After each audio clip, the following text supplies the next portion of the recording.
안녕하세요. 사연에 빠지다의 DJ 민영입니다. 오늘도 두 가지 사연 준비되어 있는데요. 어떤 사연인지 궁금하시죠? 오늘도 끝까지 함께 해주시고요. 구독과 좋아요 버튼도 눌러주세요. 그럼 오늘의 첫 번째 사연 함께 만나볼게요. 안녕하세요. 평소에도 사연 프로그램을 잘 보고 있는 60대 노모입니다. 서툴지만 오늘은 제 기구한 사연에 대해 이야기를 나누고 싶어 찾아왔어요. 어디 말할 곳도 없고 답답한 마음에 여기까지 찾아오게 되었네요. 저는 평범한 가정의 어머니로 아들 둘을 두고 있었습니다. 지금은 한 녀석은 떠나고 하나밖에 남지 않았죠. 이 모든 사건은 10년 전으로 거슬러 가는데요. 부족한 말솜씨지만 차분하게 이야기를 해보도록 하겠습니다. 여러분들은 세상을 등지고 싶었던 일이 있으셨나요? 저는 한 번도 그런 생각을 하지 못했지만 당시 있었던 며느리가 세상을 등지는 일이 생기면서 저도 죽음에 대해 깊이 생각을 해봤던 것 같아요. 죽음 안에 있었던 수많은 사건들과 충격적인 일들이 있었기에 저도 지금까지 잊지 못하고 살아가는 중이에요. 시작하기 전 저의 이야기를 먼저 해드릴게요.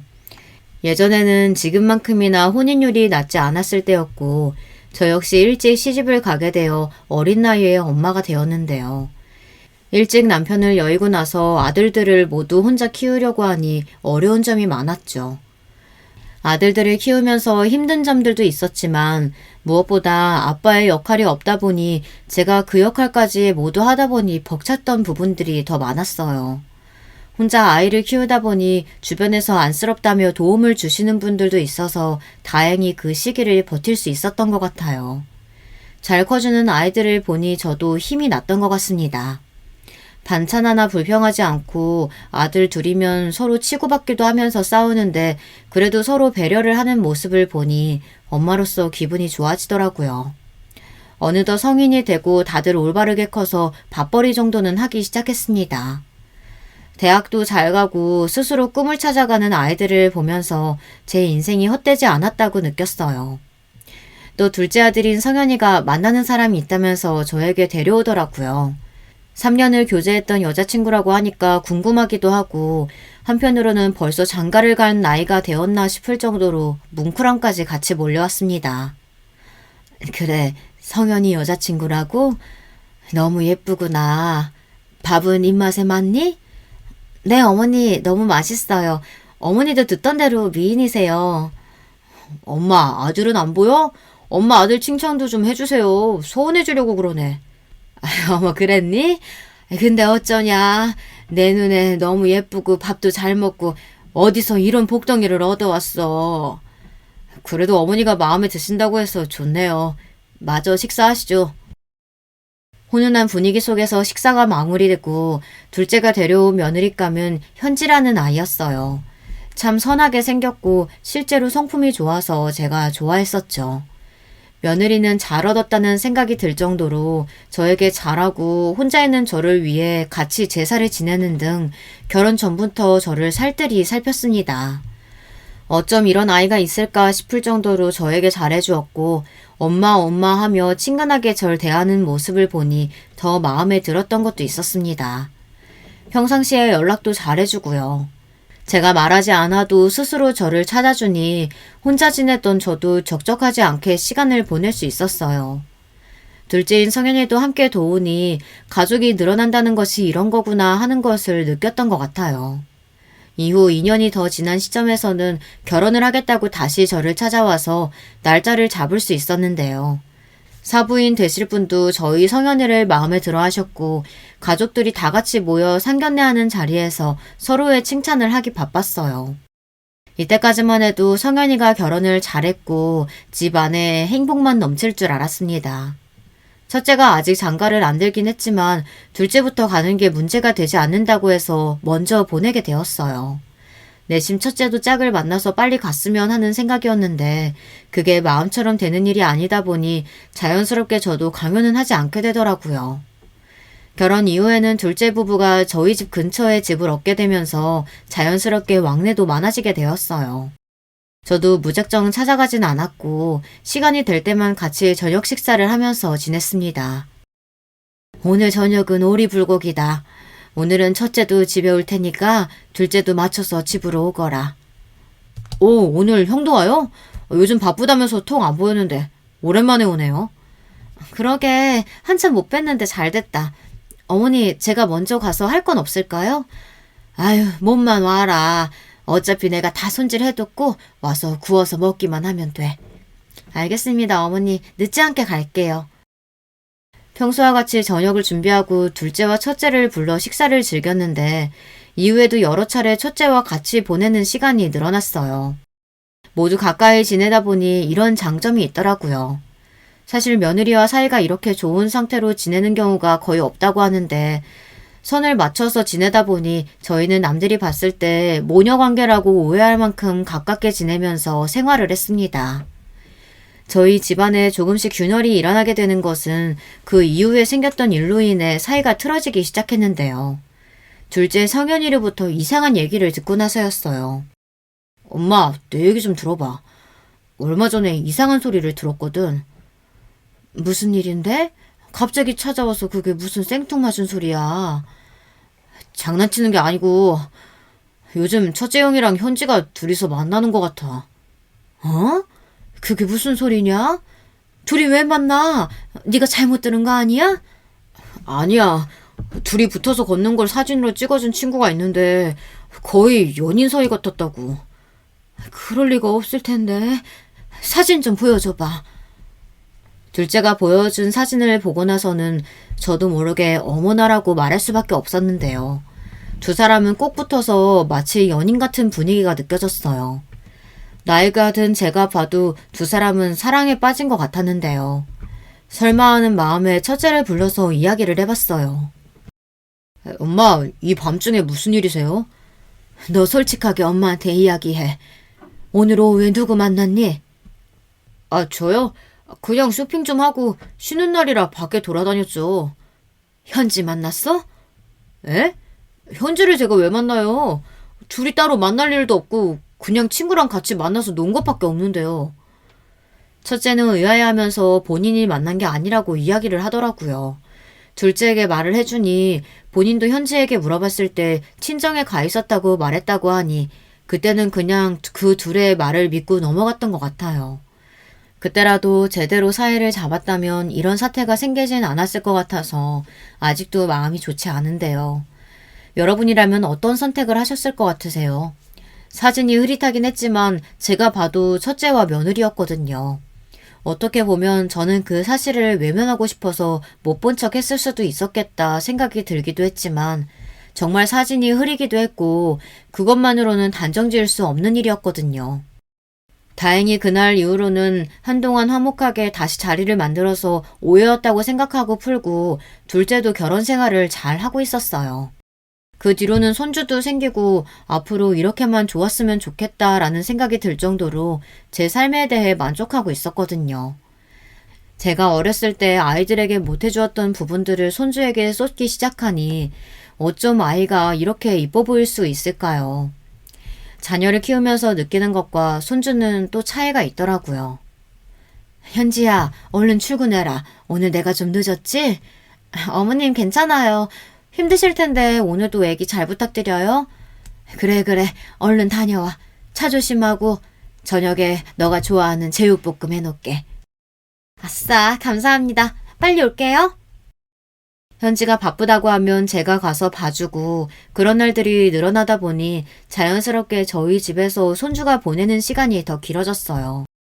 한편으로는 출산 이후에 일을 열심히 하는 며느리를 보면서 참 애틋하고 마음이 좋진 않았는데요. 조금 더 쉬었으면 하는 마음이 있었는데 본인의 커리어를 계속해서 쌓고 싶다고 하길래 그러라고 했죠. 명령한 성격의 며느리는 일과 육아 그리고 저에게까지 잘하다 보니 당연히 1등 며느리감이었는데요. 둘째도 그날 이후로 본인이 오해했다는 것을 알고 오히려 가정에 더 충실한 모습을 보였습니다. 아무래도 잘 사는 모습을 보니까 첫째도 이런 삶을 살았으면 하는 마음이 있었는데요. 첫째는 시간이 가도 결혼을 할 생각이 없어 보이고 혼자서 사는 게 편하다는 이야기만 해 그 뒤로는 딱히 이야기를 하지 않았습니다. 그런데 얼마 전 둘째를 통해서 소개팅을 했다는 이야기를 듣게 되었는데요. 정말 다행이다 싶었죠. 소개팅? 연애에는 관심도 없던 애가 웬일이라니? 그러게, 이번에는 받아보고 싶다고 해서 나도 얼마나 놀랬는지. 이러다가 장가가는 거 아니야? 제발 그랬으면 좋겠다. 너랑 현지랑 잘 사는 모습 보니까 더 보내고 싶어진다. 그건 현지가 잘해서 그런 거지. 그럼. 어디서 그런 며느리 얻기 어렵지. 아들 말대로 현지가 잘하는 것도 있었지만 결혼을 시켜보고 또 제가 결혼을 했던 사람으로서 배우자와 자녀가 주는 행복을 느꼈으면 좋겠다는 마음이 더 컸던 것 같아요. 그래서 더 늦기 전에 갔으면 좋겠다는 생각은 가지고 있었으나 부담을 주기 싫어서 말을 안 했던 것뿐이었거든요. 둘째는 첫째가 소개팅을 안 할 줄 알았는데 받았다는 게 신기하다고 이야기를 할 정도였어요. 왜냐하면 둘째와는 달리 첫째인 동현이는 연애를 하는지 안 하는지 알 수 없을 정도로 티를 내지 않는 아들이었거든요. 그래서 더 궁금했던 것도 있고 다행히 잘 되었다고 이야기를 하니 저도 드디어 맏며느리가 생기나 싶었습니다.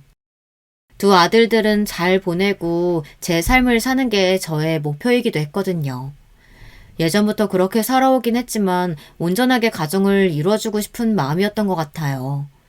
그래서 처음에 둘째가 결혼한다고 했을 때 더 기뻤던 것도 있었고요.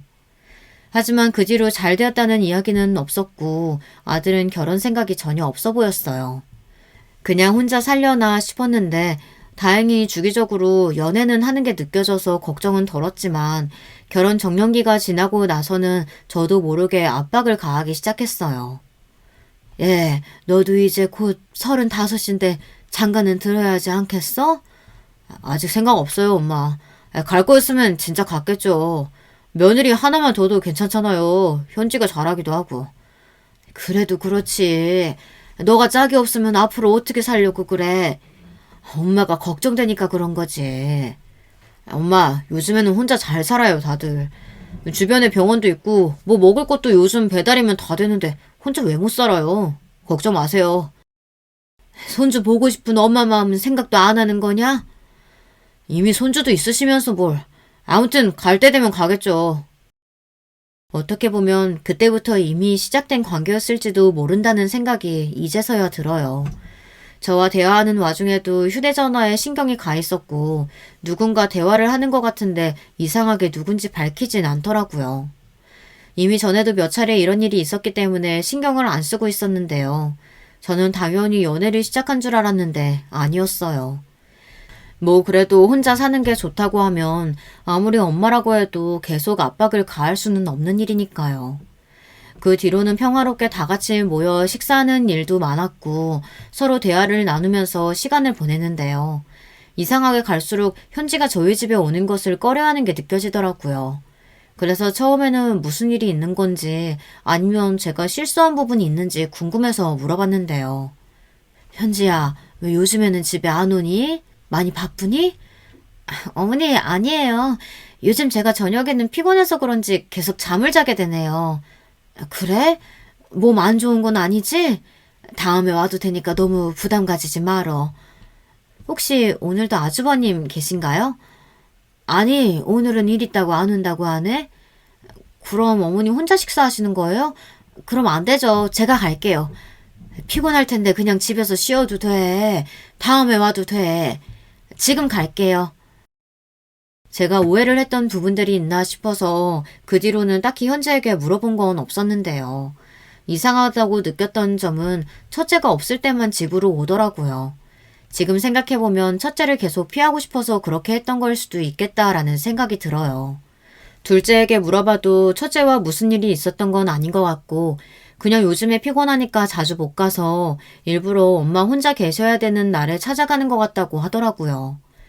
그냥 그 말만 했고 역시 저를 챙기는 건 며느리밖에 없구나 싶었어요.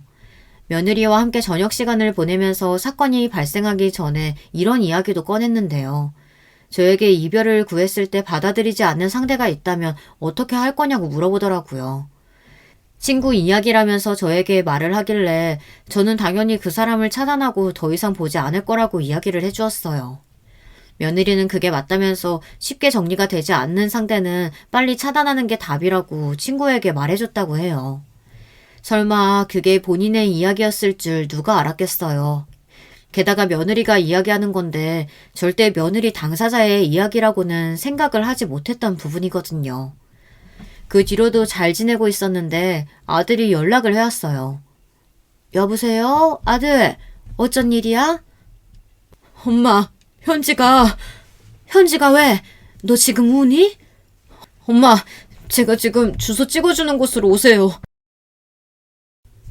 둘째에게서 충격적인 연락을 받았던 내용이 명랑했던 며느리가 홀로 세상을 등진 일이었죠.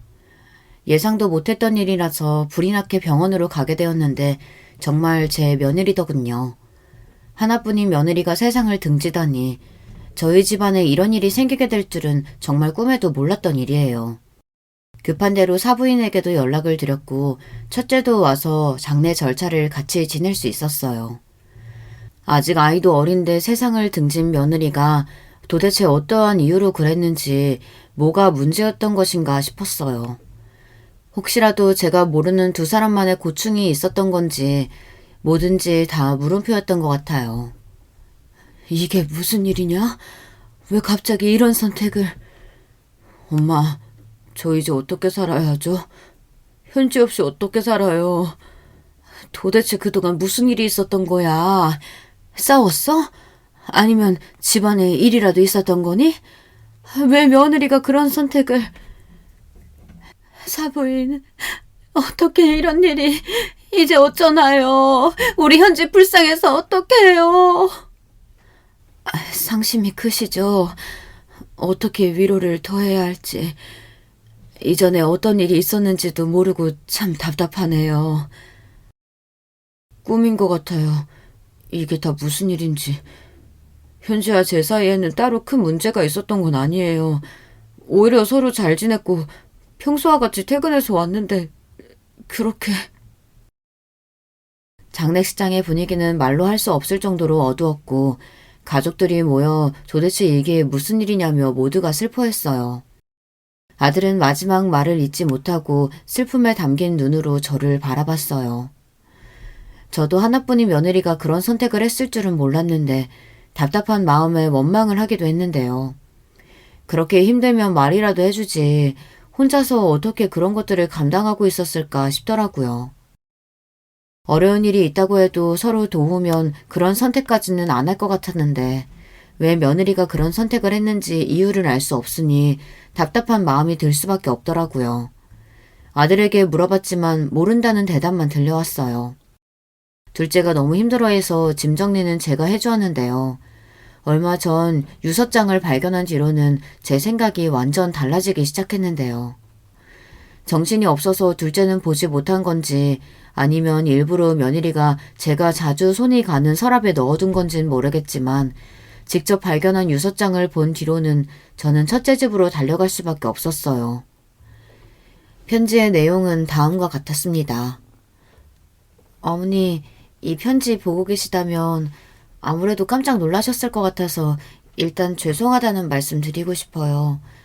어머니와 평생 함께 할 줄 알았는데 저도 이제는 지쳐서 더 이상 생을 이어갈 수가 없을 것 같아요. 부디 저를 용서하시고 남아있는 저희 아이와 남편 잘 부탁드립니다. 제가 왜 이런 선택을 했는지에 대해서 이해가 안 가실 거예요.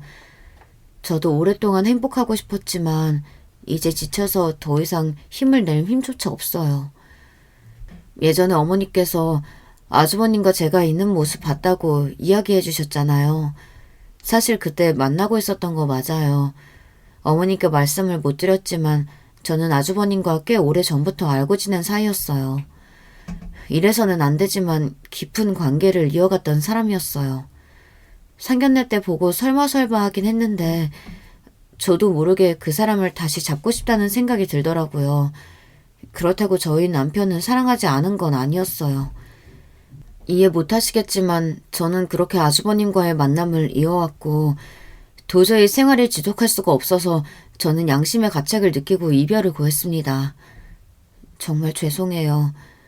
하지만 아주머니께서 그동안 저에게 한 짓을 아신다면 어머니께서도 저를 이해하실 줄 믿어요. 편지의 내용은 그야말로 충격 그 자체였던 것 같아요. 제가 생각지도 못했던 부분이고 첫째와 며느리가 만나고 있었다는 사실이 저에게는 더 충격적이더라고요.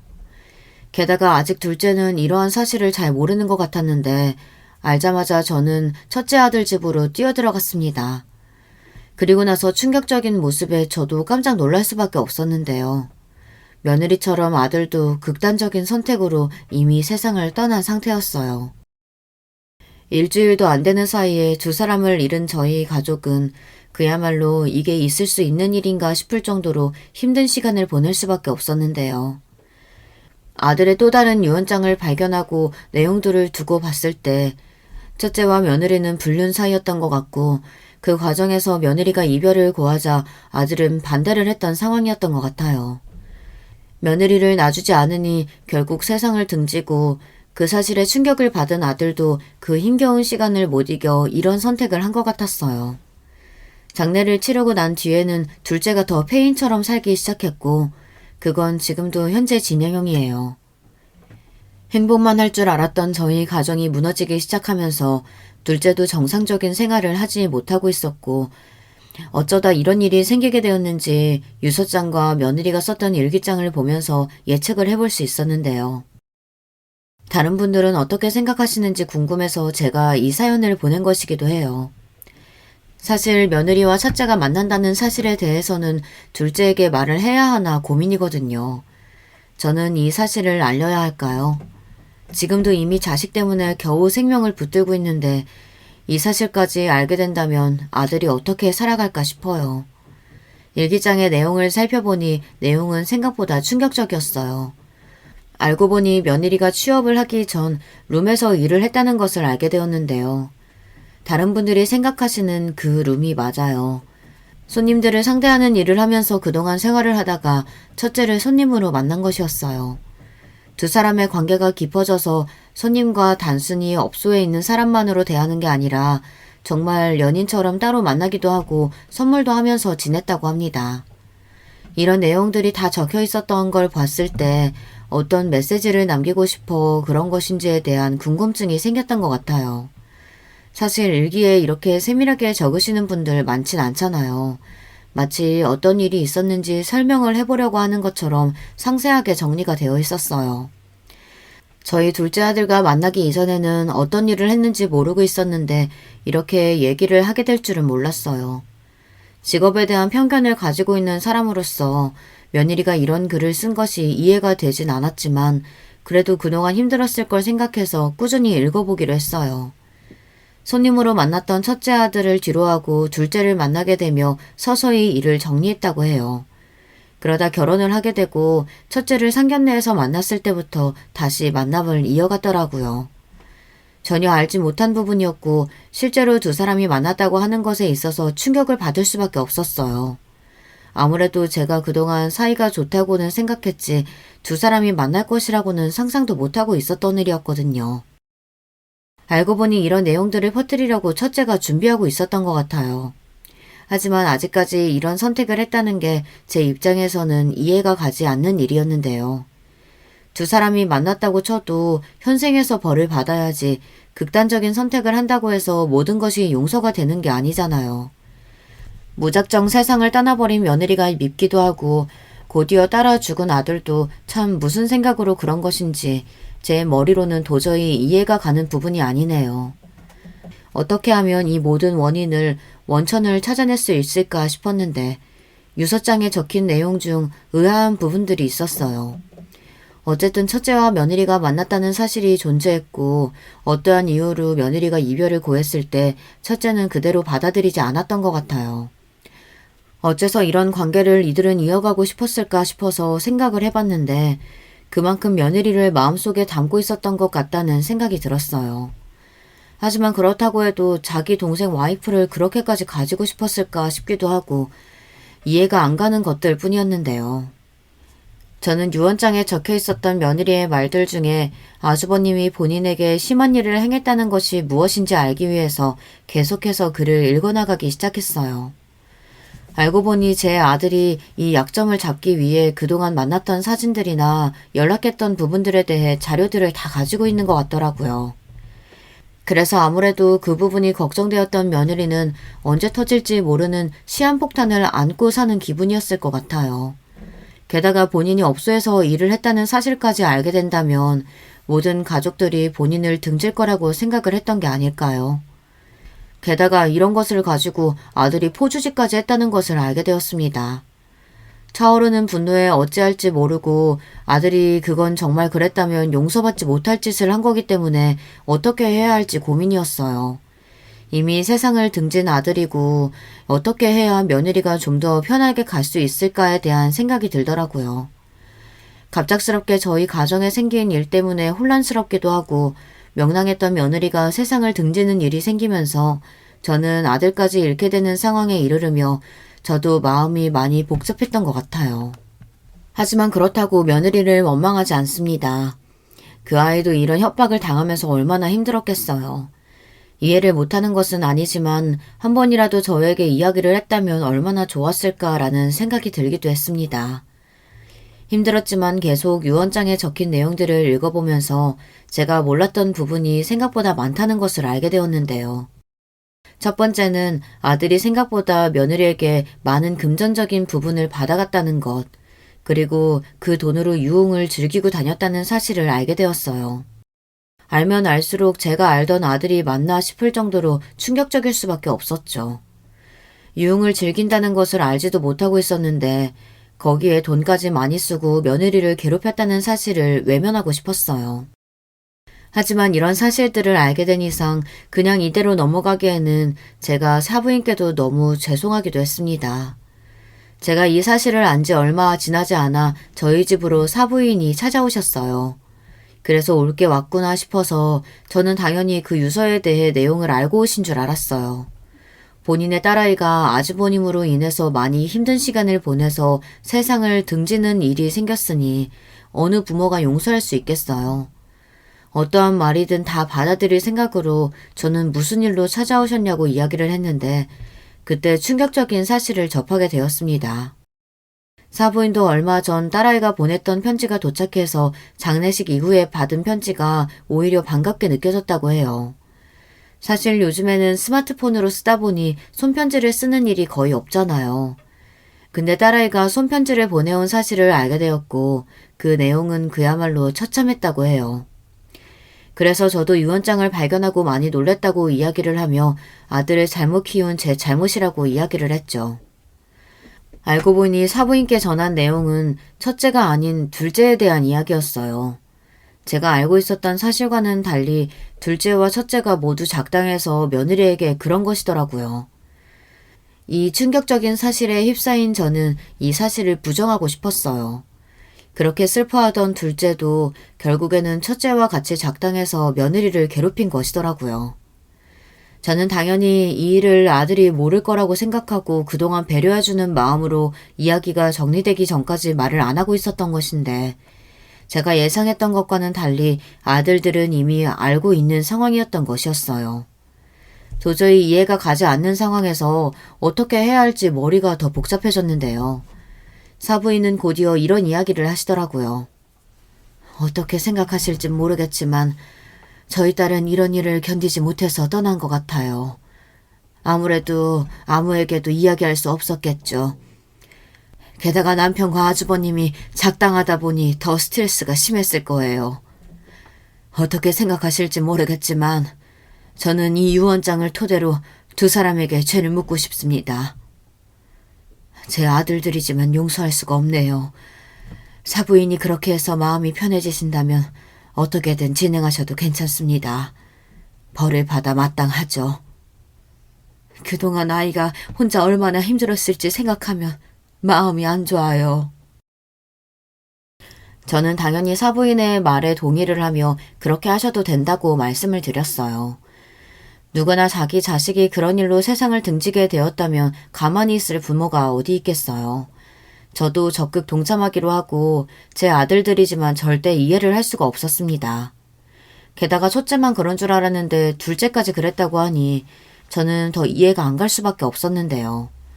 아무래도 첫째 같은 경우에는 이루어질 수 없는 사랑이지만 둘째는 서로 사랑해서 결혼까지 했는데 왜 그렇게까지 했는지 이해를 할 수가 없어 직접 찾아갔습니다.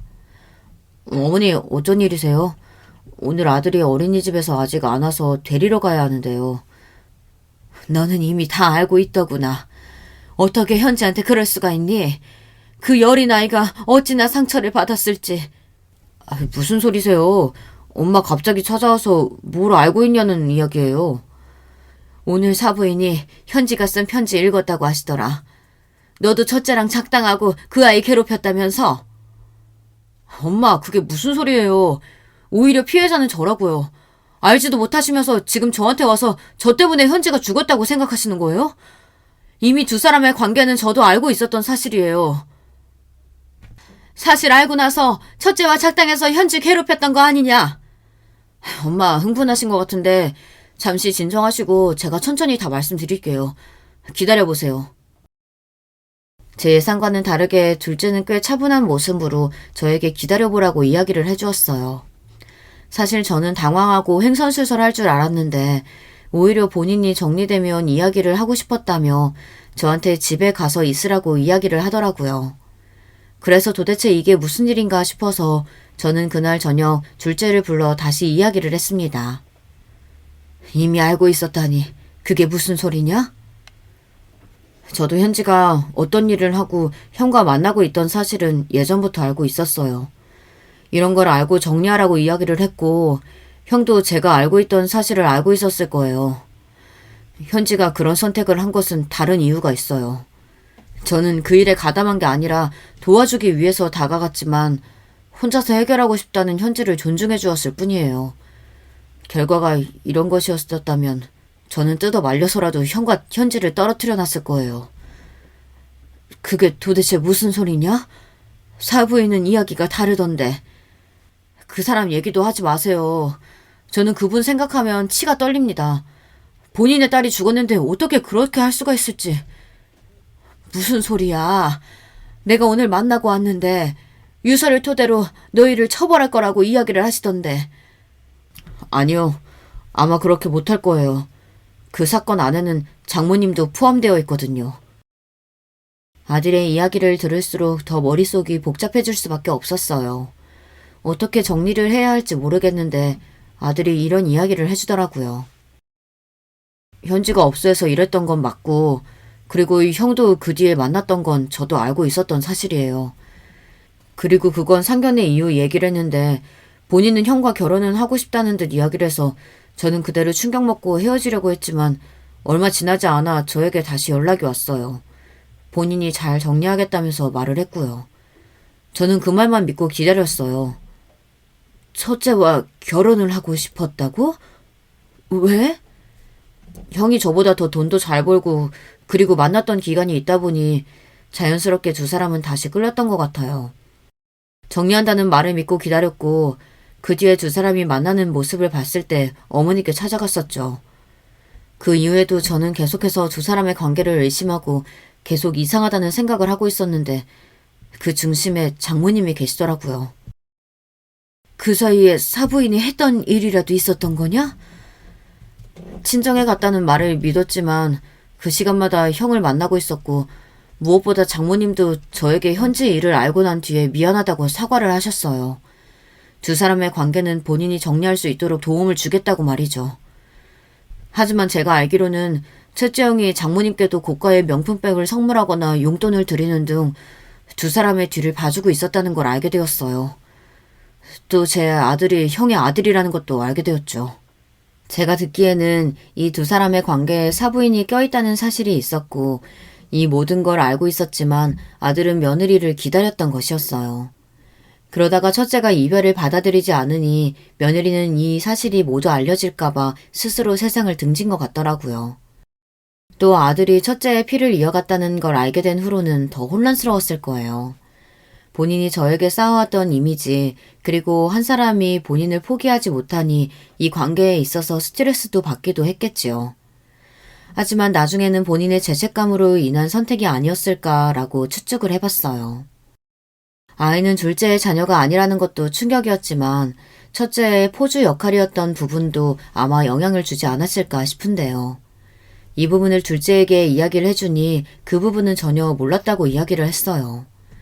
본인은 서로 잘 만나고 있는 줄만 알았다고 말이죠. 들으면 들을수록 복잡해지는 관계 속 이야기에 저는 더 마음을 잡기 어려웠던 것 같아요. 마냥 첫째를 탓하기에도 어떤 게 사실인지 알 수 없었고 또 사부인이 그런 긍정적인 도움을 받았으면서 지금 와서 이렇게 저희 아들들 탓이라며 말을 하는 게 이해가 되지 않더라고요. 유언장에 적힌 내용들은 첫째 아들을 탓하는 내용들도 많았고 사부인과 편지를 대조해서 보면 뭔가 나오지 않을까라는 생각이 들었어요. 하지만 제가 연락을 해도 받지 않는 상황이었기 때문에 그 부분에 대해서는 어떻게 알 수가 없더라고요. 하루아침에 며느리와 첫째 아들을 잃었던 저는 둘째 아들이 받았을 상당한 스트레스를 생각해 봤을 때 눈물이 앞을 가릴 수밖에 없었어요. 그리고 이 과정에서 알게 된 충격적인 사실들을 토대로 제가 지금까지 어떻게 아들들을 키워왔는지 도저히 행동들에 대해서 이해할 수가 없겠더라고요.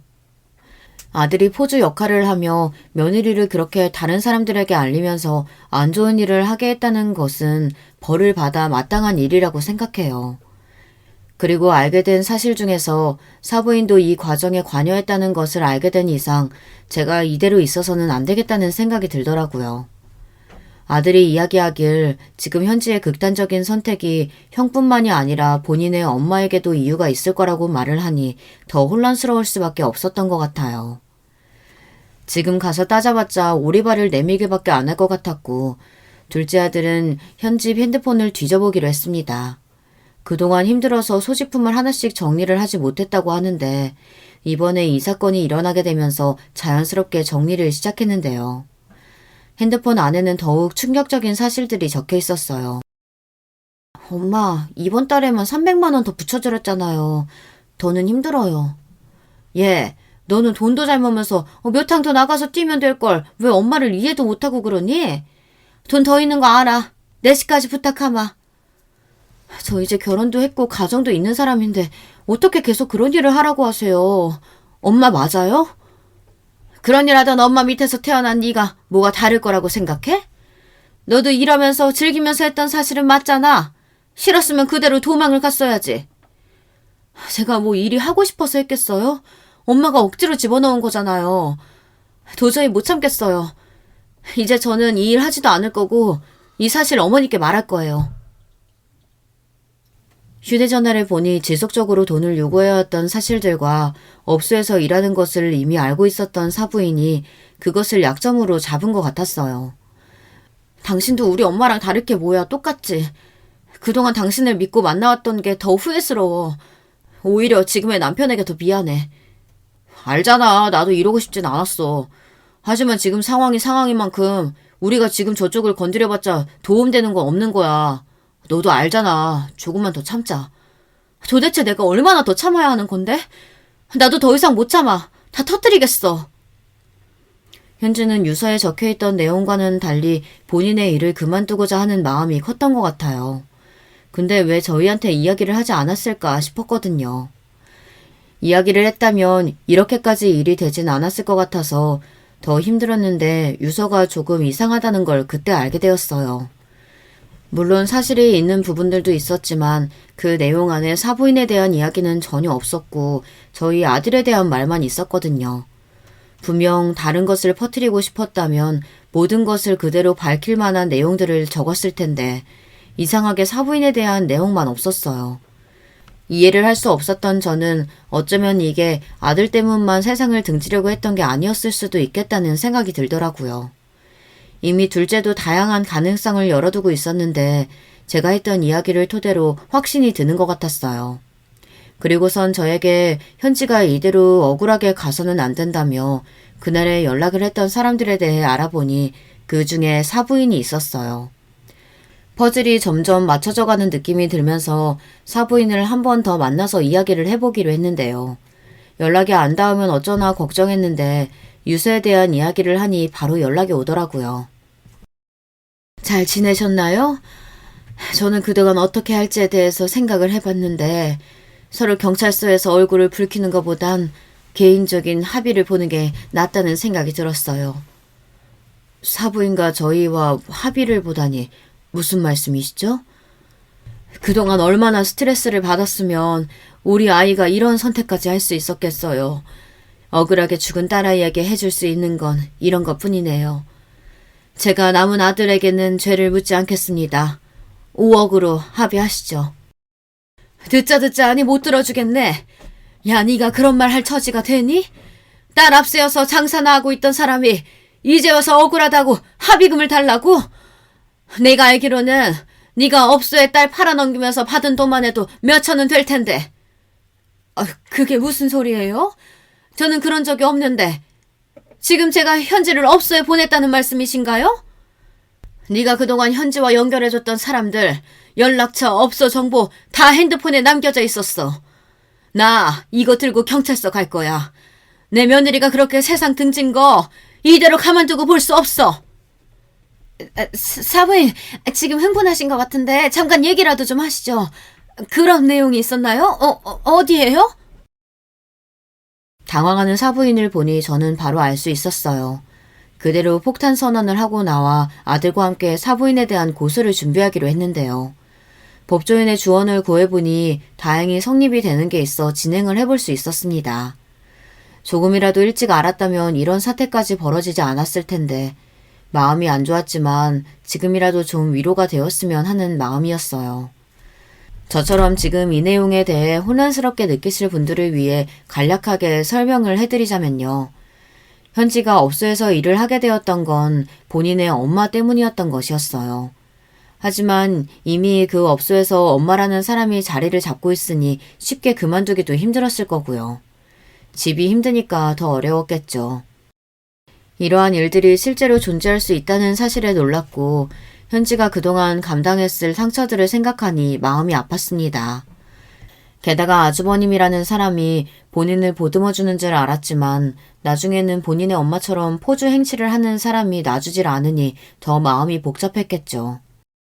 그 뒤로 저는 법조인의 조언을 토대로 사부인을 고소할 수 있었고 아들과 며느리는 세상에 없지만 제 나름대로의 해야 할 도리는 해야 한다는 생각이 들었어요. 너도 힘들겠지만 이 일이 잘 풀리는 것 또한 며느리를 위한 일이라고 생각해. 저도 그렇게 생각해요. 엄마, 이렇게까지 일이 커질 줄은 몰랐는데 현지는 혼자서 얼마나 마음고생을 했을까요? 너무 늦게 알아줘서 미안한 마음뿐이구나. 너도 너무 죄책감 가지지 말고 마지막까지 현지를 위해서 노력해보자꾸나. 세상을 등지기까지 얼마나 오랜 고민을 했을까 싶기도 하고 아직도 명랑했던 그 아이를 생각하면 눈물이 앞을 가리는 것 같아요. 살 날이 더 많은데 시어미를 두고 먼저 가다니 처음에는 이해할 수 없었지만 그동안 압박을 받았던 부분을 생각하면 첫째를 용서할 수 없었어요. 물론 엄마라고 하는 그 사람도 마찬가지였고요. 아들도 이런 부분을 미리 알았더라면 본인이 막을 수 있지 않았을까 싶기도 하고 마음이 안 좋다며 이야기를 하는데 그 모습을 볼 때마다 부모의 마음이 찢어지네요. 정말 드라마 같은 일들이 저에게 일어나면서 어떻게 사람이 그럴 수 있을까에 대한 생각이 가장 많이 들었던 것 같아요. 어떻게 보면 첫째가 연애를 할 때마다 말을 안 하고 있었던 이유가 현지와 만나고 있어서가 아닐까 싶은데요. 두 사람의 관계를 이해할 수 없는 부분이긴 하지만 잘못된 관계였다는 것을 며느리는 알았을 거예요. 그래서 정리를 하려고 했던 것이었고요. 또 그 과정에서 본인을 놔주지 않으니 혼자서 갈팡질팡했을 것 같아요. 엄마라는 사람에게서 벗어나고 싶은 마음과 정리가 되지 않는 아주버님, 본인이 어떻게 계속 그렇게 살 수 있을까 싶었겠죠. 처음에는 결혼도 하고 아이도 있는데 어떻게 업소에 나갈까 싶었거든요. 그런데 알고 보니까 아들이 잠든 사이에 나가는 일이 많았고 둘째는 형을 만나러 가는 줄 알고 돌아오면 계속 이럴 바엔 이혼이라도 하고 나가라고 했다네요. 하지만 그럴 때마다 이혼은 아닌 것 같다며 본인이 정리하겠다고 말을 했다는데요. 이후 달라진 건 없었다고 해요. 아마 그 시간에 업소에 나가서 일을 하지 않았을까 싶어요. 아들이 눈치를 챌 수 없었던 게 일어났을 때마다 멀쩡한 모습으로 있고 술 냄새나 담배 냄새가 나는 것도 아니라서 더 알기가 어려웠다고 해요. 그래서 당연히 데이트를 하는 줄 알았다고 하네요. 그동안 형도 믿고 와이프를 믿었던 결과가 이런 결과라니. 여기서 가장 힘든 사람은 둘째가 아닐까 싶어요. 저도 충격적이지만 나중에는 사부인까지 가담한 일이었으니 계속 마음이 안 좋았을 것 같아요. 앞으로 또 어떻게 살아가야 할지 아직도 아들이 폐인처럼 살고 있어서 더 걱정이에요. 본인의 아들 때문이라도 열심히 살아야 한다곤 하지만 갈수록 야위어가는 모습을 보니 부모로서 제가 해줄 수 있는 부분이 없을까 싶어요. 하지만 이런 이야기를 어떻게 다른 사람들에게 할 수 있겠어요. 저도 답답한 마음에 사연을 보내봅니다. 이해할 수 없는 상황들이 많았지만 그래도 다행인 건 사부인이 마땅한 벌을 받았다는 것과 지금이라도 알아서 며느리에게 미안함을 표하며 저희 아들을 절대 용서하지 말라고 기도해요.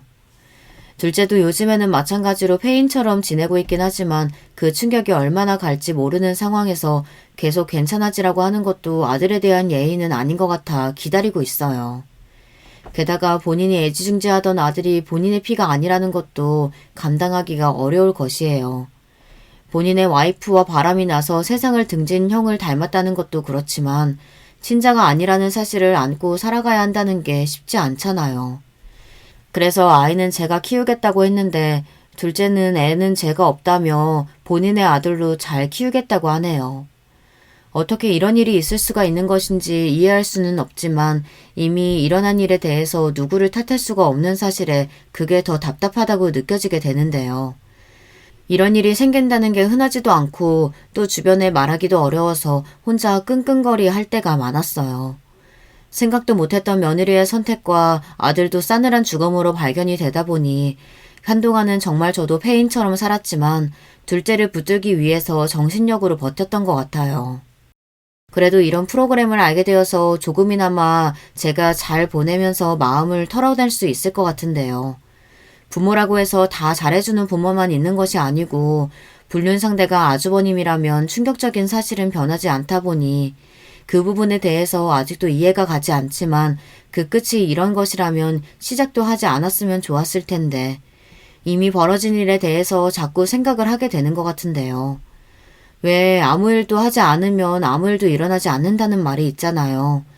훈련을 했던 제 아들과 며느리에 대해 이해할 순 없지만 처음부터 시작이 되지 않았으면 좋았겠지만 지금은 둘째라도 행복했으면 하는 마음이 듭니다. 하지만 이 마음이 드는 동시에 죄책감이 들기도 해서 괴로워요.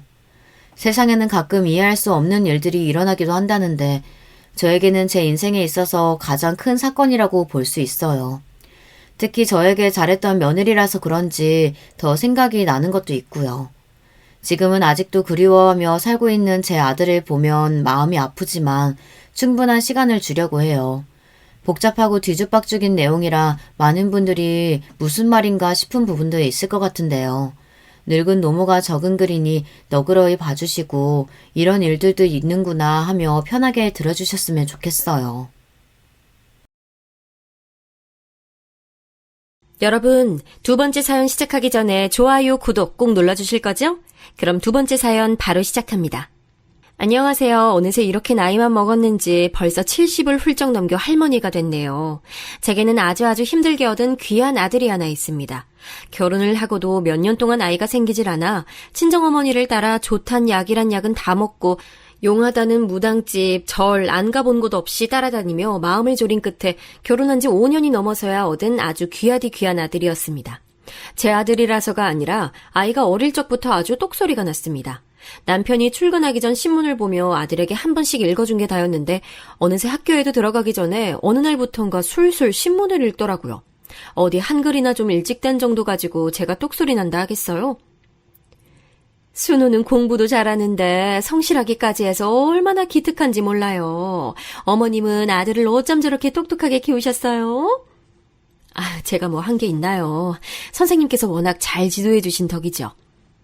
아니에요. 순우는 정말 타고났어요. 아마 나중에 아주 크게 될 거예요. 역시나 선생님들이 말씀하신 대로 제 아들은 특별히 저희가 해준 것도 없었는데 대학에 갈 때까지 줄곧 전교에서 1, 2등만 하더니 서울에 있는 명문대까지 합격했습니다. 그런데 걱정되는 게 하나 있었어요. 어렵게 얻은 아들이라 그런지 혹여나 사고라도 날까 다치진 않을까 매일 노심초사하며 밖에만 내놔도 마음이 편치 않았었는데 혼자 그 먼 서울까지 보낼 생각을 하니 아주 심란했습니다. 다행히 남편도 제 생각과 같았어요. 자식이라고 우리에게는 아들 하나인데 우리가 무슨 부귀영화를 누리겠다고 아들 혼자 먼 타지로 보내놓고 가족이 뿔뿔이 흩어져 다리나 제대로 쭉 펴고 자겠냐며 안 되겠다 하더군요. 그래서 저희는 고민할 것도 없이 그대로 하던 일들과 살던 집을 모두 다 정리해서 무작정 서울로 다 함께 올라갔습니다. 주변에선 다들 말렸지만 저희 부부는 어디 가서 뭘 해먹든 간에 못 살까 싶어 아들 곁에 있기로 했죠. 그렇게 저희의 서울살이가 시작됐습니다. 시작은 왕십리 작은 월세방에서부터 시작했어요. 아들이 다닐 학교에서도 멀지 않았고 지금 사람들이야 모르겠지만 저희가 서울에 처음 올라왔던 90년대 중반에는 왕십리 주변이 다 금속 가공 공장들이었거든요. 그래서 저희 부부는 둘 다 공장에 일자리를 구하면서 그 근처에 집을 구했죠. 서울에 올라온 이후 저희는 정신없이 돈만 벌었습니다. 아들 학비가 보통 비싼 게 아니었으니까요. 그래도 성실히 벌고 아껴 쓴 덕에 서울에 작은 집도 장만했습니다. 그 사이 이사를 한 10대 번도 더 다녔지만 말입니다.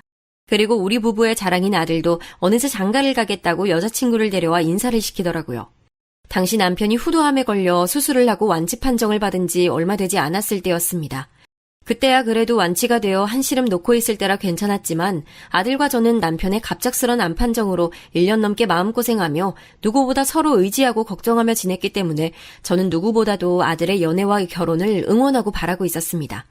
그래서 아들이 자신이 좋아하는 여자라며 데려온 아이라면 누구라도 다 따뜻하게 가족으로 맞아줄 준비가 돼 있었죠. 아들은 저희에게 여자친구를 소개해준 바로 그 해에 결혼식을 올렸어요. 급하게 결혼식을 올리게 된 건 제 남편 때문이었죠. 암은 완치가 다 됐지만 폐 쪽에 문제가 생긴 남편이 눈에 띄게 몸이 안 좋아졌거든요. 아들은 아버지에게 자신이 결혼해서 하루라도 잘 사는 모습을 더 보여드리고 싶다며 서둘러서 결혼식을 올렸습니다. 그런데 안타깝게도 아들과 며느리가 첫 손주를 낳는 것은 보지 못한 채 남편은 세상을 떠나버렸죠. 저는 남편을 보내고 혼자가 돼서도 일부러 전보다 더 부지런히 지냈어요. 워낙 건강 체질이기도 했고 집안에 가만히 있는 성격이 못 돼서 동네 어린이집에서 아이들 급식과 간식을 만드는 일을 했습니다. 가끔 아이들 등원버스 도우미일도 도와주고요. 아들이 어릴 때도 아이들이 너무 예쁘고 사랑스러웠지만 나이가 드니 어린아이들만 보면 어쩔 줄 모르게 너무 예쁘더라고요.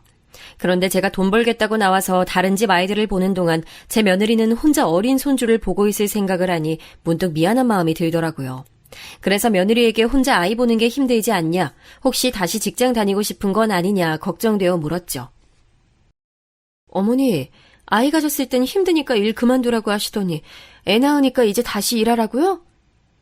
아니, 난 그런 뜻이 아니라 요즘 엄마들이 일하고 싶어도 맡길 곳이 없어서 일을 못한다고 하니까 혹시나 해서 물어본 거야. 어머? 도대체 어떤 요즘 엄마들이 애도 키우면서 힘들게 일까지 하고 싶대요? 애 엄마들은 몸이 2개래요? 아니, 너는 아무리 피곤해도 그렇지 시어머니가 하는 말에 뭘 그렇게 예민하게 받아들이니? 애기 보러 오신 거면 그냥 애기만 보고 가세요. 잔소리 좀 그만하시고요. 며느리는 제 말을 마치 애도 보고 나가서 돈도 벌어오라고 한 것처럼 말하더군요. 저는 정말 그런 뜻이 아니었는데 말이죠. 그때부터는 제가 며느리에게 무슨 말을 할 때마다 괜히 조심하게 되고 눈치가 보이더군요. 사실 제 나이 정도 되면 더 이상 바라는 게 있나요? 자식들에게 패 끼치지 않도록 아프지 말고 건강하고 제가 너무도 사랑하는 제 아들과 며느리가 화목하게 별탈 없이 살아주면 그걸로 되는 거였죠. 그래서 저는 며느리와 더 잘 지내고 싶었습니다. 그래서 저 나름대로는 귀찮게 하지 않으려 전화도 하지 않고 집에 놀러오라는 말도 잘 하지 않았어요. 주말이면 아들이나 며느리가 좋아하는 반찬이나 간식을 해다 오후에 버스까지 타고 집 앞에 걸어두고 오곤 했죠. 초인종도 안 눌렀어요. 혹여나 손주가 자다 깨기라도 할까봐요. 그러던 어느 날이었습니다. 제가 어린이집에서 일하고 있었는데 아들에게 전화가 왔더라고요. 오랜만에 아들에게 걸려온 전화라 하고 있던 일도 멈추고 후다닥 전화를 받았죠. 그런데 아들 목소리가 많이 가라앉아 있었어요. 엄마, 아무리 그래도 어린이집에서 남은 반찬을 며느리한테 먹으라고 가져다주는 시어머니가 어딨어. 뭐? 아니, 누가 그래? 내가 언제 남은 반찬을 갖다 줬다 그래? 저는 기가 찼습니다. 주말 새벽부터 일어나 장 보고 기껏 힘들게 해다 준 반찬이 남은 반찬이라니요. 저는 그런 소리를 며느리에게 한 적도 없었습니다. 그런데 아들은 제 말은 들어주지도 않고 요즘 며느리가 아이가 잠을 안 자고 울기만 해서 너무 힘들어한다. 장모님이 거의 맨날 오시는데 제가 싸다 준 반찬이 어디서 남은 걸 가져온 것 같다면서 버리는 걸 몇 번 봤답니다. 그러니까 다시는 반찬을 해다 주지 말라는 소리였어요. 저는 너무 화가 나서 그날 퇴근하자마자 곧바로 며느리에게 찾아갔습니다. 아무리 아이가 아직 어려 힘들다고 해도 이 일은 그냥 넘어갈 수 없었어요. 네가 내 아들한테 내가 갖다 준 반찬이 어린이집에서 남은 거 싸다 준 거라고 그렇게 말했니? 그냥 딱 봐도 간도 안 하고 싱거운 게 아기들이나 먹는 반찬 같던데요? 그거야. 네가 모유 수유 중이라고 하니까 내가 일부러 싱겁게 간 안 하고 해다 준 거지. 아니 내가 설마 내 귀한 아들, 며느리 먹는 반찬을 다른 사람 먹다 남은 걸 갖다 줬겠니? 아니 넌 날 정말 그렇게밖에 생각 안 했어? 그러니까 왜 해달라고도 한 적 없는 반찬을 몰래 문 앞에 두고 가시는데요? 아이 나야. 시어머니가 자꾸 집에 오면 네가 불편해할 것 같으니까 반찬만이라도 해서 두고 가는 거지. 내가 못 먹을 걸 버리고 가는 것도 아닌데 아무리 그래도 몰래라니. 불편할 거 알면 안 오시면 되잖아요. 왜 제가 오해하게 만들어 놓고 혼자 그렇게 길길이 날뛰세요? 너무 마음이 아프고 서운했습니다. 며느리에게 너무 친한 척 가깝게 지내면 혹여나 불편할까, 그렇다고 너무 모른 척 지내면 혹시나 서운해하지 않을까 싶어 나름대로 노력하고 눈치 보면서 한다고 했는데 시어머니는 뭘 해도 시어머니인지 답답하기만 했습니다. 저는 잠깐도 며느리네 집에 있기가 싫었어요. 그래서 냉장고를 열어 제가 해다 준 반찬들을 다시 다 가져올 생각이었죠. 그런데 냉장고에는 반찬이 하나도 없었습니다. 김치와 반찬들을 해다 준 지 이틀도 지나지 않았는데 말이죠. 말했잖아요. 다 남은 반찬들인 줄 알았다고. 그렇다고. 나이 든 노인네가 주말에 쉬지도 않고 갖다 준 반찬을 그냥 통째로 다 버린다는 게 말이 돼? 어머님은 자꾸 어머님 반찬이 맛있다고 하시는데 사실 저는 입맛에 안 맞아요. 요즘 세상에 먹을 게 얼마나 많은데 아직도 콩자반이니 멸치볶음이니 저 그런 거 안 먹어요. 세상에 이런 며느리가 어디 있답니까? 반찬도 반찬이지만 그 반찬을 버리면서 얼마나 제욕을 해댔을지 생각하니 머리가 다 지끈거리고 화딱지가 나서 참을 수가 없었습니다. 며느리와 싸운 이후 별 생각이 다 들었어요. 아들 하나 보고 이 먼 서울까지 올라와 아는 사람이라고는 없이 어색한 이 도시 속에서 산 지도 20년이 다 돼가는데도 아직도 제게는 이곳은 낯설고 불편한 도시였습니다. 앞으로 더 늙은 일만 남았는데 여기 있어봐야 아들에게 더 짐만 될 것 같았어요. 그래서 쉬는 날마다 20년 전에 살았던 고향 동네에 내려가 제가 혼자 살만한 집들이 있나 알아보러 다녔습니다. 어차피 서울집은 혼자 살기 넓기도 했고 서울 집값이 훨씬 더 비싸니 그 집만 팔아도 이 동네에서는 작은 땅 사서 소일거리로 농사도 조금씩 지을 수 있을 것 같았죠. 그리고 무엇보다 오랜만에 고향 사람들을 만나니 저도 적적하지 않고 좋더라고요. 그런데 웬일로 아들에게 연락이 왔습니다. 제게 할 말이 있어서 집에 왔는데 제가 없으니 연락을 한 것 같더군요. 그래서 저는 제 생각을 아들에게 얘기했어요. 조만간 서울집을 정리해 고향에 내려와서 살까 싶다고요. 그랬더니 아들이 갑자기 노발대발했습니다. 엄마 무슨 소리야. 가족이라고는 우리 셋뿐인데 혼자 어딜 내려가서 살아요? 저는 내심 좋았습니다. 제가 고향에 내려가든 서울에 있든 아들은 아무런 관심 없는 줄 알았는데 그래도 어미가 혼자 시골에 내려와 사는 건 싫은가 보다 싶었죠. 그런데 제 생각과는 달리 이유가 따로 있었습니다. 아들이 직장에 잘 다니고 있는 줄 알았더니 뜬금없이 갑자기 사표를 냈다더군요. 갑자기 사업을 하겠다면서요. 저는 이게 도대체 무슨 일인가 싶어 그날 저녁 바로 서울로 올라왔습니다. 그런데 웬일로 아들뿐만이 아니라 며느리의 손주까지 함께 와 있더라고요. 남들은 들어가고 싶어도 못 들어가는 그 좋은 회사를 갑자기 왜 그만뒀어? 엄마, 내가 말했었잖아. 진짜 괜찮은 사업 아이템 하나 있다고. 이번에 같이 일하던 친구랑 나와서 같이 해보기로 했어. 지금 타이밍이 딱 좋아. 아무리 그래도 이제 혼자 몸도 아니고 처자식도 있는데 좀 더 신중하게 생각하고 저질러야지. 무턱대고 회사부터 그만두면 어떡해. 어머니가 옛날 분이라 모르셔서 그러는데 요즘엔 외벌이로 월급만 받아서는 애 하나도 못 키워요. 남자가 사업을 해야죠. 저는 이제 웬만한 며느리 말에는 기분이 상하지도 않았습니다. 원체 개념이라고는 없는 애니까요. 그래서 저는 어차피 이미 회사까지 그만둘 정도로 둘이 다 결정해놓고 뭐하러 찾아왔냐고 물었죠. 그런데 역시나 아들 며느리는 제 의견이 중요한 것이 아니라 결국 돈 때문에 온 것이었습니다. 저야 아들이 하고 싶다는데 다 도와주고 싶죠. 그런데 저도 재산이라고는 집 딸랑 하나 있으니 해주고 싶어도 해줄 수가 없었어요. 어머님, 집 담보로 대출 좀 받아주실 수 없을까요? 이자랑 원금은 저희가 다 알아서 갚을게요. 며느리는 전셋집에도 이미 대출이 껴있어서 더는 대출을 받을 방법이 없다면서 웬일로 제게 좀 도와달라 하더군요. 저는 며느리야 너무 밉고 꼴보기 싫었지만 며느리 품에서 곤히 잠이 드는 손주 얼굴과 제 아들 녀석의 마른 얼굴을 바라보고 있자니 도저히 거절할 수가 없었어요. 사실 아들이 결혼할 때도 전세 비용도 다 못해줘서 일부를 대출받게 했으니 저로선 이거라도 해줘야겠다 싶었습니다. 사실 돈을 빌려주는 것도 아니고 제 명의만 빌려주고 어차피 돈은 저희들이 알아서 갚겠다고 하는 것이었으니까요. 그렇게 아들은 제 집을 담보로 대출을 받아 사업을 시작했습니다. 제 이름으로 대출을 받았으니 대출 이자도 제 통장에서 나가야 해서 아들이 매달 제 통장에 돈을 넣어뒀는데 그래도 지난 몇 년간은 하루도 안 밀리고 척척 알아서 넣어놓더라고요. 그리고 종종 한 번씩 제게 용돈도 챙겨주고 하길래 전 당연히 아들 사업이 잘 되고 있구나 싶었습니다. 그래서 한결 마음을 놓고 있었죠. 그런데 어느 날 은행에서 전화가 왔더라고요. 고객님, 현재 이번 달 대출 이자가 미납되셨어요. 내일 오전까지 통장에 꼭 돈을 넣어두셔야 다시 인출됩니다. 저는 놀라 곧바로 아들에게 전화했습니다. 그런데 아들이 계속 전화를 받지 않더군요. 저는 이렇게까지 오랫동안 아들과 통화가 안 된 적은 없어 걱정됐습니다.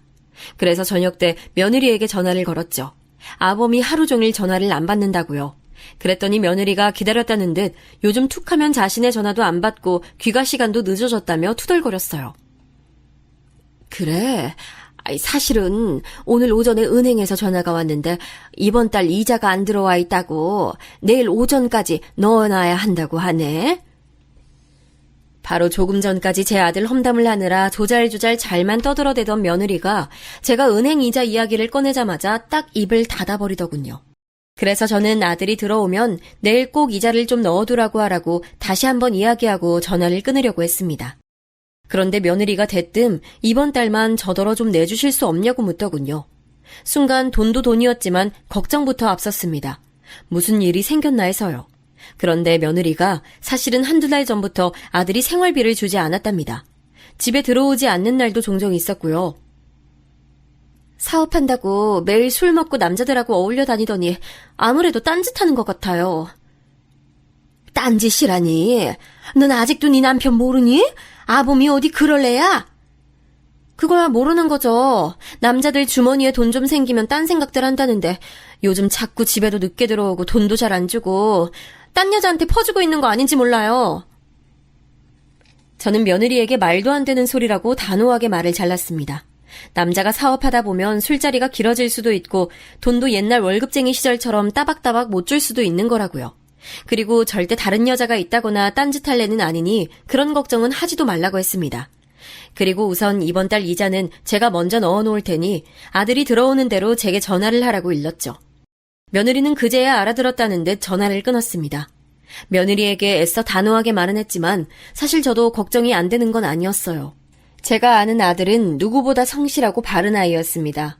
어렸을 때 동네에 떠돌아다니는 개나 고양이만 봐도 마음이 쓰여 용돈을 쪼개 먹이까지 사서 나눠주러 다니던 아이였으니까요.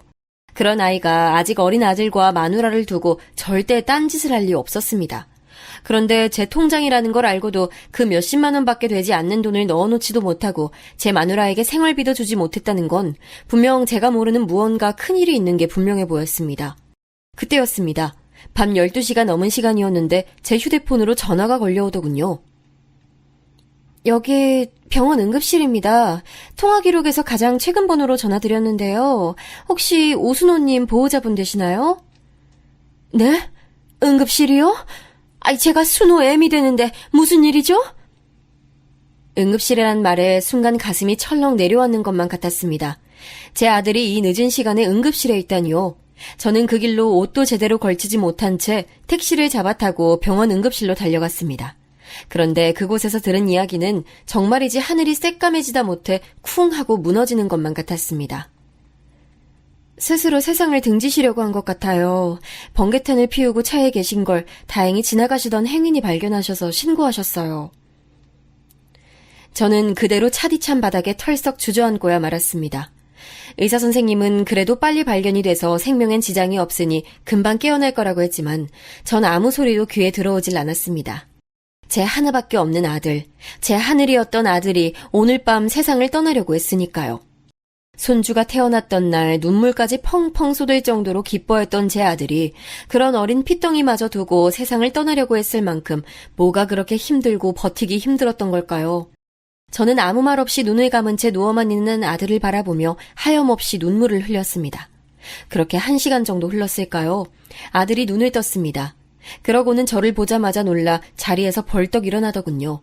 저는 눈물로 범벅이 든 얼굴을 훔치고 아들을 안아줬습니다. 도대체 왜 그런 짓을 했냐고 울먹이면서요. 그러자 아들 말이 사실은 이미 회사가 망한 거나 다름없답니다. 애초에 초기 자본이 많이 들어가는 사업이다 보니 이미 쏟아부을 만큼 쏟아붓기도 했고 이윤이 좀 나려고 하면 금방 또 예산을 써야 하는 일이라 생각보다 도무지 돈이 모이질 않는답니다. 밑 빠진 독에 물 붓기라고요. 그래도 어떻게든 살려보려고 했는데 동업했던 친구가 갑자기 투자금을 빼달라고 했답니다.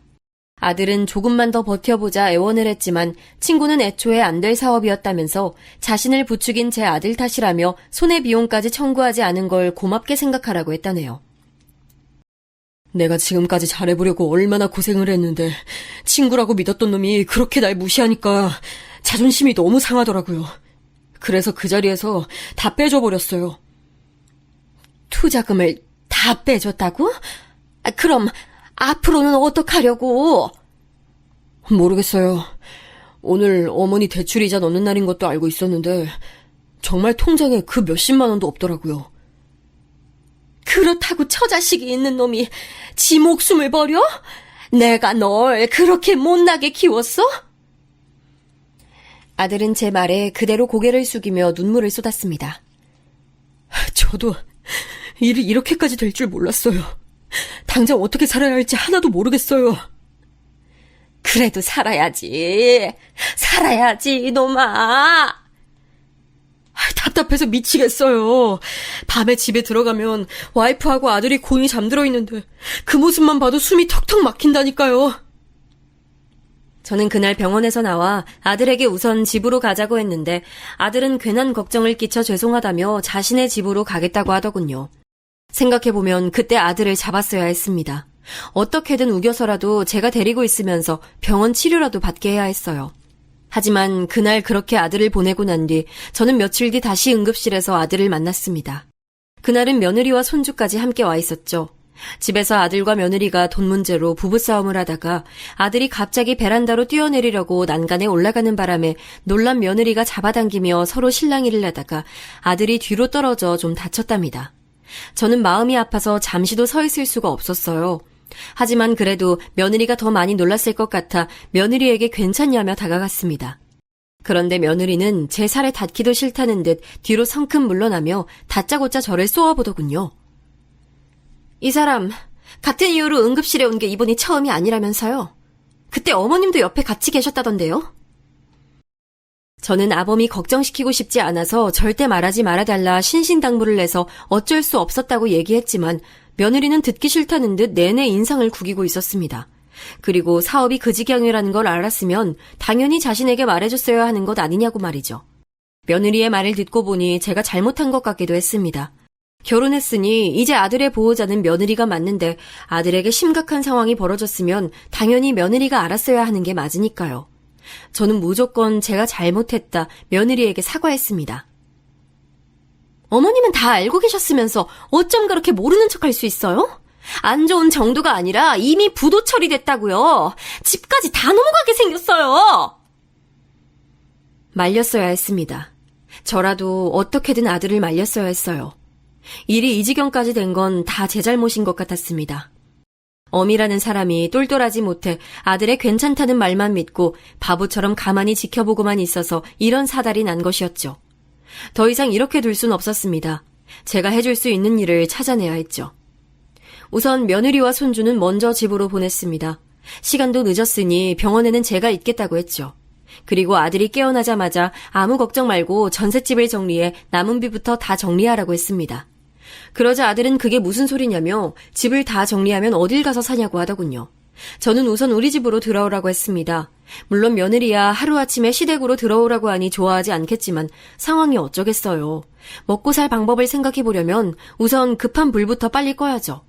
그리고 그날 이후로 가장 바빠진 건 저였습니다.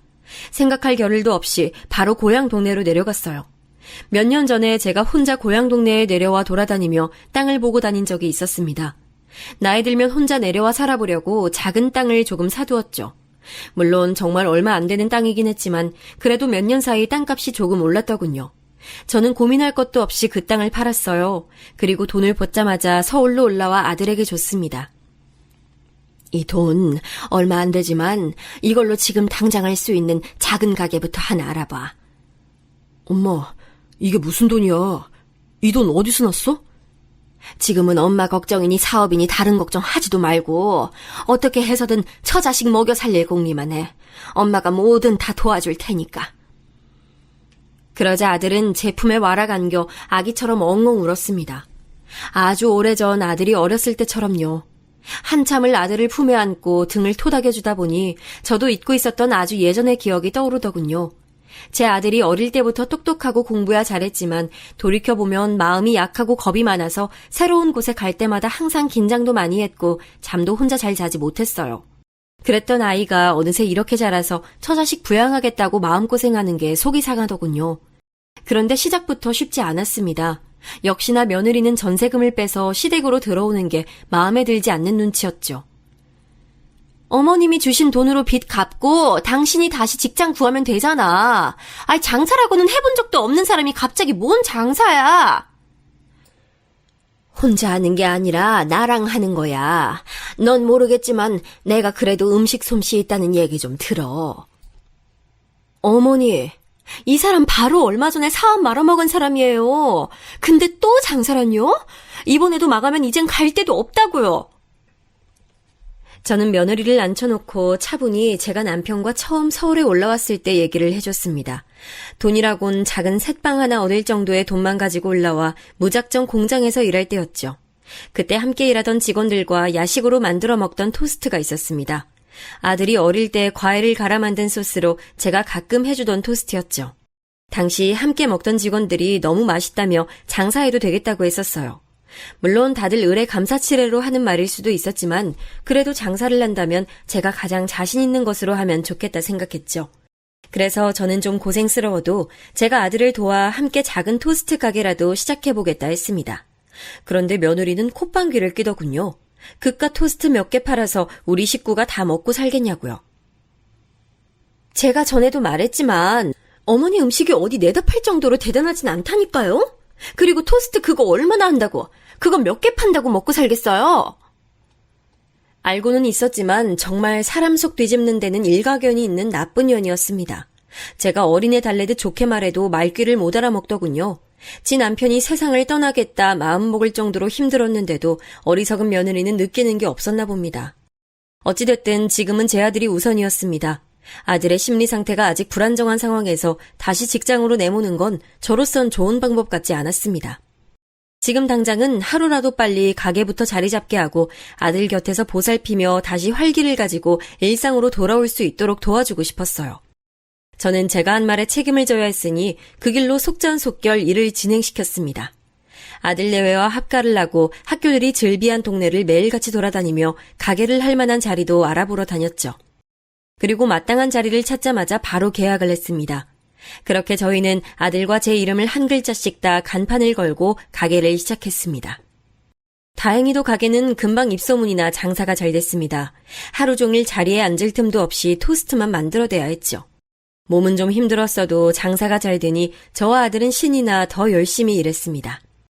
그렇게 평화롭게 돈 버는 재미를 조금씩 알아가려 할 때쯤 또 위기는 찾아오더군요. 그날도 제가 새벽에 장을 보고 가게에 출근했는데 웬일로 며느리가 가게에 나와 있더군요. 손주를 어린이집에 등원시키고 잠깐 들렸나 보더라고요. 그런데 아들과 며느리는 제가 들어오는지도 모르고 티격태격하고 있었습니다. 조용히 얘기를 들어보니 며느리 카드값이 많이 나와 아들이 잔소리를 하고 있는 것 같았어요. 애 책 사느라 그런 건데? 쪼잔하게 왜 그래? 아직 한글도 모르는 애 책을 200만 원이나 주고 사놓고 지금 잘했다는 거야? 몰라, 나 돈 없어. 그러니까 당신이 알아서 해. 어머니한테 얘기해서 이번 달 카드값만 좀 내달라고 하면 안 돼? 다른 집들은 할머니가 책도 다 사준다는데. 우리가 엄마한테 그런 말 할 입장이 돼? 지금도 갈 데 없어서 엄마네 집에서 신세 지고 있는 건데. 신세라니? 내가 애 보면서 밥도 하고 청소도 하고 빨래도 다 하는데 어떻게 신세를 지는 거야? 우리가 어머님을 모시고 사는 거지. 저는 며느리 말이 너무 기막히고 황당해서 순간 말문이 막혔습니다. 물론 제 눈에는 차지 않는 며느리였지만 어쨌든 제 손주 어미이고 제 아들의 아내니 저로서는 셋이 단란하게 행복하게만 살아준다면 더는 바랄 것이 없었습니다.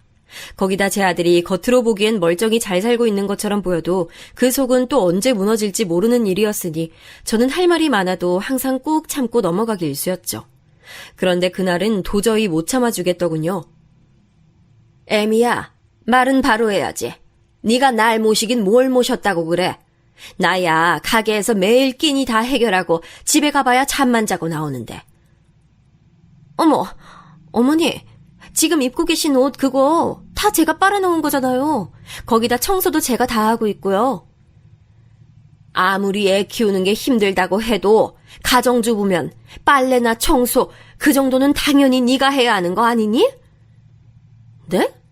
제가 며느리지 이 집 식모는 아니잖아요. 어떻게 제가 하는 게 당연한 것처럼 말씀하세요? 식모는 무슨? 가게 일이 바쁘니 네가 그 정도는 할 수 있다는 거지. 그리고 돈 얘기가 나와서 말인데 토스트 팔아서 얼마나 번다고 할 땐 언제고 그 돈으로 너 맨날 백화점 쇼핑만 하더라? 장사 좀 잘 된다고 이게 다 어머니 공 같으신가 본데요. 제가 집에서 살림하고 애도 잘 키우니까 어머님이랑 오빠가 나와서 편하게 돈 버는 거 아니에요? 그럼 그 돈 저도 좀 쓸 수 있죠. 적당히 쓰면 누가 뭐라고 해?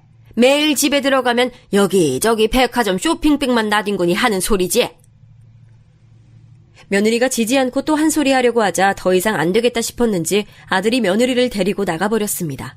그 순간 저는 몸의 기운이 다 빠져서 그대로 주저앉아 버렸어요. 한숨이 절로 나왔죠. 도대체 제가 전생에 무슨 죄를 지었길래 저런 며느리가 들어왔는지 모르겠습니다. 아들 생각해서 잘 지내보려고 하다가도 아주 저 뻔뻔한 얼굴만 보면 화가 치밀어 올랐죠. 아무리 화가 나도 먹고는 살아야 하니 복잡한 생각은 잠시 접어두기로 하고 가게 일이만 열심히 하자 싶었습니다. 하루라도 빨리 돈을 벌어서 차라리 애들을 분가시켜야겠다는 생각도 있었죠. 하지만 인생이 어디 제 맘대로 되던가요? 일에만 너무 몰두한 탓인지 작은 사고가 있었습니다. 처음엔 짐을 들고 나르다 조금 삐끗한 정도인 줄 알았는데 계속 움직이기조차 힘들어 병원에 갔더니 허리 디스크가 끊어져 급하게 수술을 해야 한다고 하더라고요. 아들은 제 나이도 있는데 너무 무리한 것 같다면서 얼른 수술부터 하고 이제 집에서 쉬라고 하더라고요. 저는 아들을 위해 한 일이었는데 괜히 노인네가 너무 나서서 몸까지 아파 고생만 더 시키는 거 아닌가 싶어 미안하더군요. 그래서 아들 말대로 수술부터 하고 몇 달 집에서 쉬기로 했습니다. 그런데 수술을 하고도 디스크가 많이 호전되지 않아 일상생활에서도 불편한 일들이 생겼어요. 그러다 보니 당연히 가게 일까지 하는 건 무리였죠. 저는 그대로 아들에게 가게 일을 모두 다 맡기고 졸지에 집에 있는 신세가 됐습니다. 오랜만에 가만히 집에 누워만 있으니 그제야 제 나이가 실감이 되더군요. 어느새 7순이 넘고 몸이야 좀 아팠지만 그래도 집도 있고 아들, 며느리와 함께 살며 토끼 같은 손주도 매일 볼 수 있으니 제 노후는 나름대로 성공했다 싶었습니다. 그런데 바로 얼마 지나지 않아 그게 다 제 착각이었다는 사실을 알게 됐습니다. 며느리와 한 집에서 산지 좀 되긴 했지만 사실 저는 항상 가게에 있는 시간이 많았으니 며느리와 실질적으로 살을 부대끼며 산 건 이제 시작이었던 거죠. 저도 늙고 며느리도 이제 예전의 젊은 세대는 아니니 더 이상 부딪힐 일도 없겠다 싶었는데 그게 또 아니더군요. 이제 돈도 못 벌고 밥만 축내는 노인네는 며느리에게 마냥 귀찮은 존재였습니다. 움직이지도 못하는 시어머니와 한 집에 있는데도 밥 줄 생각을 안 하더군요. 애미야, 내가 일어나질 못해 그러는데 대충 밥이랑 반찬만 좀 꺼내줄래? 어머님은 이 아침부터 밥이 들어가세요? 전 아침엔 도저히 입이 까끌까끌해서 들어가질 않던데. 아유, 밥이라도 잘 챙겨 먹어야 빨리 낫지. 그래야 얼른 가게에도 나가서 아들도 도와주고. 그 몸으로 도와주긴 뭘 도와줘요. 괜히 옆에 있으면 방해만 되지. 아, 점심때 또 그새 밥 해야겠네. 며느리의 말 한마디 한마디가 다 서럽기도 했지만 제 딴엔 늙고 아픈 시어머니와 사는 게 어디 쉽겠나 싶어 꾹 참았습니다. 그런데 아무리 봐도 며느리의 행동이 심상치 않았습니다. 점심때만 되면 동네 아줌마들과 운동을 하러 간다며 나갔는데 화장이나 옷차림이 절대 운동을 하는 사람의 복장이 아니었어요. 저는 아무래도 이상해 며느리에게 누구와 어울려 다니는지 어디로 운동을 하러 가는 건지 꼬치꼬치 물었지만 제대로 대답해주는 게 없더라고요. 그러다 제가 결정적인 사실을 하나 알아내게 됐죠. 평소 토스트 가게에 채소를 가져다 주던 시장 가게 주인 할머니가 있었는데 제가 아프다는 말에 집으로 병문안을 와주셨어요. 그리고 오자마자 제 며느리를 찾으시며 어디 갔냐고 물으시더라고요. 아휴, 제 얼굴에 침 뱉기 같긴 한데 우리 며느리 통 집에 없어요. 맨날 동네 아줌마들이랑 놀러 다녀요.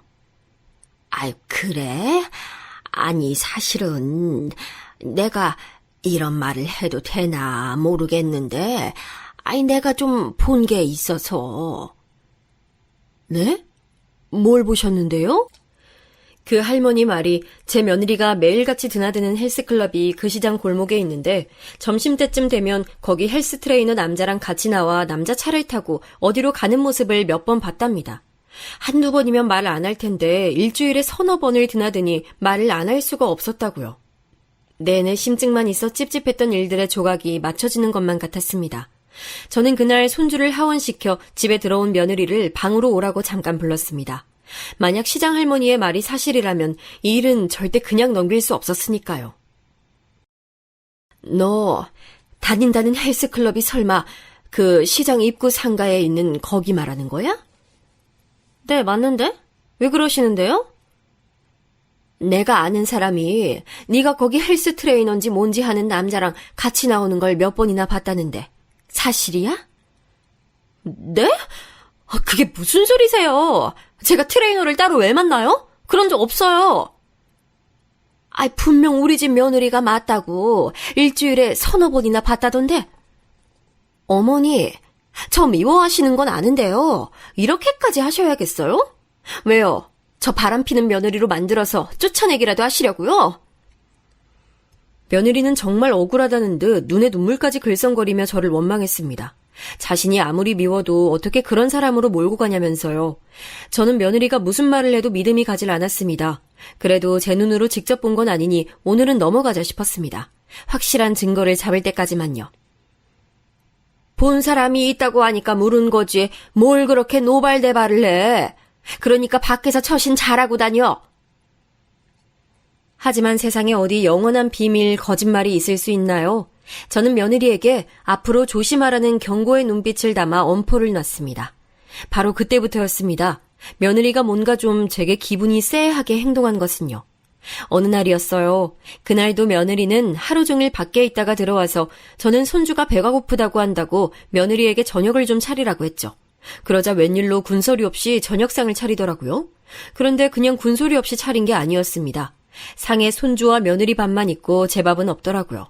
그래서 제 밥을 푸는 것을 깜빡했나 싶어 제가 밥솥을 열었습니다. 그러자 며느리가 대뜸한다는 소리가 제게 조금 전에 먹어놓고 또 저녁을 먹냐고 묻더라고요. 내가? 아, 얘가 무슨 소리야? 나 아까 점심 먹고 지금까지 아무것도 못 먹었는데? 어머니, 무슨 소리 하시는 거예요? 아까 김치찌개에 밥 한 그릇 드셔놓고. 아니, 내가 안 먹어서 안 먹었다고 하는데, 아니, 너 정말 왜 그래? 내가 먹는 게 아까워서 이러는 거야? 저는 너무 답답해서 소리를 질렀는데 며느리는 정말 무슨 미친 사람이라도 보는 것처럼 저를 쳐다보고 있었습니다. 마치 정말 제가 저녁을 2번이나 먹기라도 한 것처럼 말이죠. 그러더니 몸을 돌려 설거지를 하면서 혼자 중얼거리는데 제가 분명히 들었습니다. 제게 아줌마가 드디어 노망이 났네 라고 하더라고요. 저는 지금 뭐라고 했냐고 따져 물었는데 며느리는 모르는 척 아무 말도 안 했다고 딱 잡아떼더라고요. 며느리의 이상행동은 거기서 끝나질 않았습니다. 어떤 날은 제가 만들어 놓은 반찬을 그대로 통째로 음식물 쓰레기통에 버리길래 뭐 하는 짓이냐고 화를 냈더니 제가 소금을 부어 놓아서 도저히 먹을 수가 없답니다. 저더러 입맛이 이상해진 것 같다며 앞으로는 반찬도 하지 말라더군요. 네, 뭐 거기까지야 제가 100번 양보해서 제 음식이 맛이 없어서 그랬나 보다 생각할 수 있었습니다. 그런데 어느 날은 아침에 일어나 씻고 나왔더니 제 멀쩡한 이불을 세탁기에 넣고 빨고 있더라고요. 얘가 웬일로 내 이불까지 빨아주나 싶었죠. 그래서 저는 그거 며칠 전에 빨았는데 왜 번거롭게 다시 빨았냐고 했더니 며느리 말이 정말 모르냐고 되묻더라고요. 그래서 저는 설마 제가 나이가 들어서 제 이불에서 냄새가 났나 싶어 신경 쓰였는데 며느리가 하는 말이 제가 오줌을 쌌답니다.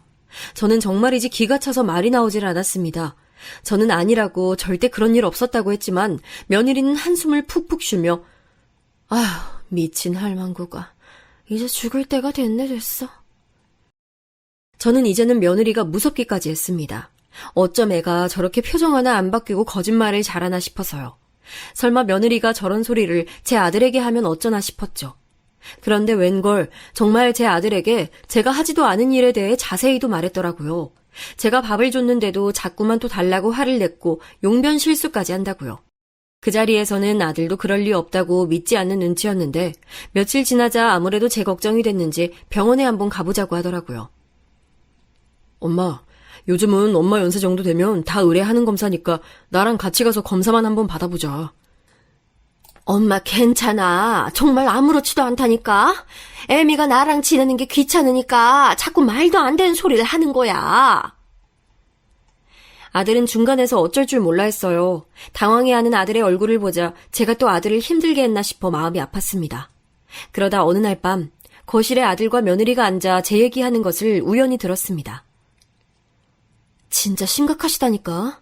어제는 애기 먹는 반찬에 소금을 거의 부어놓은 것도 모자라서 소변도 자꾸 못 참으시는지 아침마다 이불이 젖어 있어. 엄마가 괜찮으시다잖아.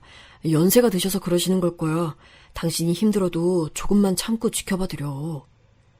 아, 지켜봐드리긴 뭘 지켜봐? 아니, 난 절대 치매 걸린 시어머니 못 모셔. 당신이 안 하면 내가 가서 치매 검사하고 요령은 알아볼 거야. 저 여우 같은 며느리의 연기에 저조차도 깜빡 속아 넘어가 정말 제가 치매라도 걸렸나 싶었습니다. 저게 아무래도 제가 헬스 트레이너 일을 추궁하고 겁을 줬더니 저를 내쫓으려고 하는구나 싶었죠. 아무리 개념 없고 정신머리 나간 며느리라고 해도 불쌍한 우리 아들과 어린 손주 생각해서 제가 참아보려고 했는데 저도 이대로만 당하고는 있을 수 없겠더라고요. 뭔가 수가 필요했습니다. 저는 역시나 아침부터 며느리가 나간 사이 집안 곳곳에 눈에 띄지 않는 곳에 CCTV를 설치했습니다. 아들도 모르게 말이죠. 그리고 일주일 정도를 찍은 영상을 가게에 있던 아들에게 건네주고 왔습니다. 지난 일주일 동안 내가 어떻게 살았는지 네가 직접 눈으로 확인을 해보라고요. 그런데 그날 가게가 한창 바쁠 시간에 아들이 며느리를 데리고 집에 들어왔더라고요. 여보 왜 이래? 아니 나 운동 가야 해서 바쁘다니까. 운동? 이건 운동보다 훨씬 더 중요한 일이니까 정신 똑바로 차리고 봐. 아들은 제가 건넨 CCTV 영상을 화면에 크게 켜더니 모두 함께 봐야 한다고 했습니다. 그런데 제가 단순히 하루에 밥을 3끼만 먹고 반찬에 소금도 쏟지 않고 화장실도 알아서 잘 가고 있다는 것을 보여주며 절대 치매가 아니다 증명하기 위해 찍은 증거 영상에 어느새 다른 증거 장면들까지 몽땅 찍혀 저장돼 있었습니다.